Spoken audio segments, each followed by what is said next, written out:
चलिए चलते हैं साल 1940 में। पोलिश आर्मी के एक अफसर हैं जानुश।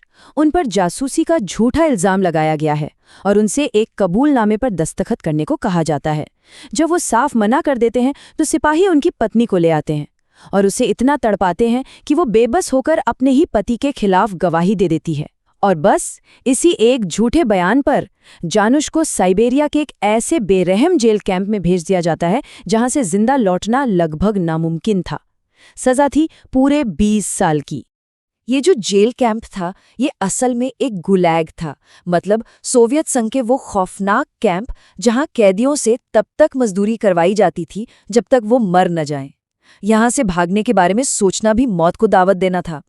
एक रात एक भूखे कैदी का खाना जमीन पर गिर जाता है।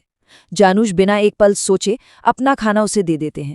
ये देखकर एक अमेरिकन कैदी मिस्टर स्मिथ उन्हें ये चेतावनी देते हैं। ये उस जहन्नुम का पहला सबक था। अगर जिंदा रहना है तो इंसानियत को पीछे छोड़ना पड़ेगा। कैंप में जिंदगी, उसे जिंदगी कहना भी गलत होगा। इसका मतलब था हर रोज थोड़ा थोड़ा मरना। सबके सर मुंडवा दिए गए थे। खाना तो बस नाम का था, इतना कम कि विटामिन की कमी से कई लोगों को रतौंधी हो गई। मतलब रात होते ही दिखना बंद, और ऊपर से वो हड्डियां गला देने वाली ठंड। यहां हर दिन बस एक बेरहम जंग थी, सिर्फ जिंदा रहने की। और उम्मीद की तो यहां कोई जगह ही नहीं थी। लेकिन इसी नरक में अलग अलग जगहों से आए कुछ लोगों का एक अजीब सा समूह बनने लगा। सबकी कहानियां एक से बढ़कर एक बेतुकी और दर्द भरी। जानुश पर झूठा इल्जाम था। मिस्टर स्मिथ एक अमेरिकी इंजीनियर जो बस गलत वक्त पर गलत जगह थे। रॉय एक एक्टर जिनका जुर्म ये था कि उन्होंने मजाक में कहा कि मैंने गलत फिल्म में काम कर लिया। और जोरान एक अकाउंटेंट जिसे सिर्फ एक सरकारी इमारत की तस्वीर खींचने के जुर्म में पकड़ लिया गया था। सोचिए जरा, इन सब टूटे हुए लोगों को बस एक ही उम्मीद ने जोड़ा था, आजादी। जानुश ने एक प्लान बनाया, एक ऐसा प्लान जो सुनने में ही पागलपन लगे। प्लान था कैंप से दक्षिण की तरफ 4000 मील यानी लगभग 6500 किलोमीटर पैदल चलकर मंगोलिया पहुंचना। हाँ, ये एक ऐसा सफर था जिसमें हर कदम पर मौत का खतरा था। लेकिन कैंप में रुकने का मतलब भी तो यकीनी मौत ही थी। इस प्लान को अंजाम देने के लिए उन्हें सिर्फ एक चीज का इंतजार था, एक भयानक बर्फीले तूफान का, ताकि जब वो भागे तो बर्फ उनके सारे निशान हमेशा के लिए मिटा दे। मगर इतना बड़ा प्लान छुपाए नहीं छुपता। इसकी भनक लग गई वाल्का को। वो कैंप का सबसे खतरनाक और हिंसक अपराधी था। एक रात उसने सीधे जानुश की गर्दन पर चाकू रख दिया और बोला, मैं भी तुम्हारे साथ जाऊंगा। ये एक तरह से उसूलों से पहला समझौता था। आजादी पाने के लिए एक शैतान को साथ लेना पड़ रहा था। अब इस प्लान में हर एक सेकंड की कीमत थी। इंतजार था एक जोरदार बर्फीले तूफान का। प्लान ये था कि जैसे ही गार्ड्स की शिफ्ट बदलेगी, ठीक उसी वक्त जनरेटर बंद करवा दिया जाएगा। इससे मिलेगा सिर्फ 10 मिनट का घना अंधेरा, और इसी छोटे से मौके में उन्हें बाढ़ काटकर भाग निकलना था। एक भी गलती और नतीजा होता सीधी मौत। और फिर वो रात आ ही गई। बर्फीला तूफान अपनी पूरी ताकत से कहर बरपा रहा था। प्लान पर अमल किया गया। जनरेटर बंद होते ही चारों तरफ अंधेरा छा गया और 7 कैदी बाढ़ काटकर बर्फीले जंगल में कहीं गायब हो गए। अलार्म तो बजा, लेकिन तूफान इतना तेज था कि किसी को कुछ नहीं दिखा और उनके कदमों के निशान भी पल भर में बर्फ से ढक गए। वो आजाद थे, या कम से कम उन्हें ऐसा लग रहा था। लेकिन सफर शुरू होते ही पहला धोखा मिला। वाल्का ने बताया कि उसने रॉय को वहीं रोक दिया और उसका सारा खाना और गरम जैकेट छीन लाया। मिस्टर स्मिथ की चेतावनी सच साबित हो रही थी। उन्होंने एक शैतान से सौदा किया था और अब वो शैतान उनके बीच था। इस एक हरकत ने समूह के भरोसे को पहली गहरी चोट पहुंचाई। तो अब उनका असली सफर शुरू हुआ, जहां जेल की दीवारें नहीं बल्कि कुदरत ही उनकी सबसे बड़ी दुश्मन थी। जानुश अपनी आर्मी ट्रेनिंग का इस्तेमाल करते हुए सूरज को देखकर रास्ता तय कर रहा था। वो साइबेरिया के न खत्म होने वाले जानलेवा जंगलों से गुजर रहे थे, जहां हर कदम पर एक नया खतरा मुंह बाए खड़ा था। बहुत जल्द इस सफर ने अपनी पहली कीमत वसूल ली। काजिक, जिसे रात में ठीक से दिखाई नहीं देता था, लकड़ियां ढूंढते हुए रास्ता भटक गया। वो उनके छोटे से कैंप से ज्यादा दूर नहीं था, लेकिन ठंड और अंधेरे में वापस नहीं लौट पाया। सुबह उसकी जमी हुई लाश मिली। इस पर वाल्का ने बड़ी बेरुखी से कहा, चलो अच्छा है, अब एक आदमी का खाना बचेगा। इंसानियत धीरे धीरे दम तोड़ रही थी। कुछ दिनों बाद उन्हें इरीना नाम की एक लड़की मिली। वो भी उन्हीं की तरह भाग रही थी। अब उसे साथ लेने पर बहस छिड़ गई। उनके पास खाना और पानी पहले से ही बहुत कम था, लेकिन शायद ये काजिक की मौत का अफसोस था, या शायद इंसानियत का कोई कतरा अभी भी बाकी था।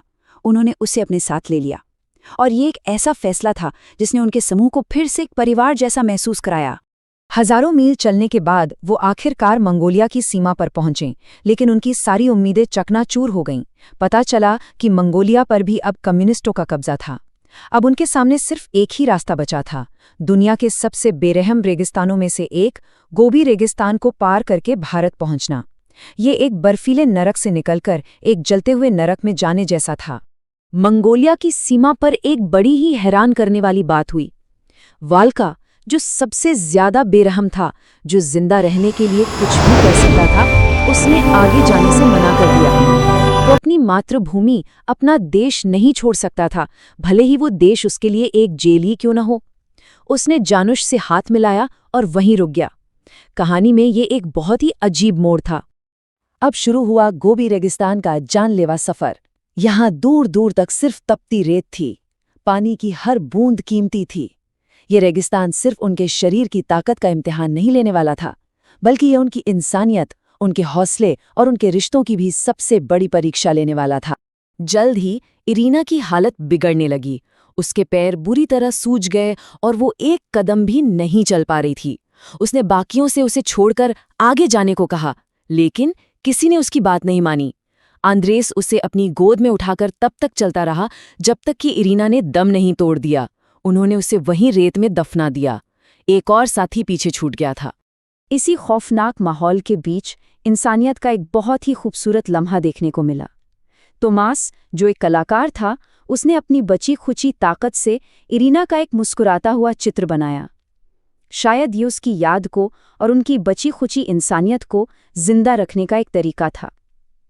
ये उसका आखिरी काम था, क्योंकि इसके फौरन बाद तोमास ने भी दम तोड़ दिया। अब सिर्फ 4 लोग बचे थे। एक दिन मिस्टर स्मिथ ने भी हिम्मत हार दी और वो गिर पड़े। उन्होंने जानुस से कहा कि उन्हें वहीं छोड़ दे, लेकिन जानुस ने उस पहले सबक को पूरी तरह से नकार दिया जो उसने स्मिथ से ही सीखा था। उसने अपने दोस्त को छोड़ने से साफ इनकार कर दिया और उसे घसीटकर ले जाने लगा। ये उसूलों की जीत थी, भले ही इसका मतलब मौत क्यों ना हो। और फिर एक चमत्कार हुआ। जोरान को पानी का एक गड्ढा मिल गया। उस पानी ने उन्हें जैसे नई जिंदगी दे दी। उन्होंने हिम्मत जुटाई और चीन की महान दीवार को पार करते हुए हिमालय की पहाड़ियों तक पहुंच गए। सफर अपने अंत के करीब था, लेकिन इतने सारे लोगों को खोने के बाद सवाल ये था कि इस आज़ादी की क्या कीमत चुकाई गई थी। हिमालय के एक बौद्ध मठ में उन्हें पनाह मिली। वहां पहली बार उन्हें आराम मिला और सबने सोचा कि आगे क्या करना है। एक ही दर्दनाक सफर ने सबको अलग अलग मकसद दिए थे। आंद्रेज लड़ना चाहता था, जोरान दुनिया को कहानी सुनाना चाहता था और स्मिथ बस घर जाना चाहता था। जानुश अपने देश पोलैंड वापस नहीं जा सकता था, इसलिए उसका सफर अभी बाकी था। अगली सुबह स्मिथ ने चीन के रास्ते अमेरिका जाने का फैसला किया। जानुश, जोरान और आंद्रेज ने भारत की ओर अपना सफर जारी रखा। उन्होंने एक दूसरे को अलविदा कहा, वो भाई जो हालातों ने बनाए थे। कुछ समय बाद ये 3 लोग आखिरकार भारत की सीमा में दाखिल हो गए। वो आज़ाद थे। लेकिन जानुश का सफर अभी भी खत्म नहीं हुआ था।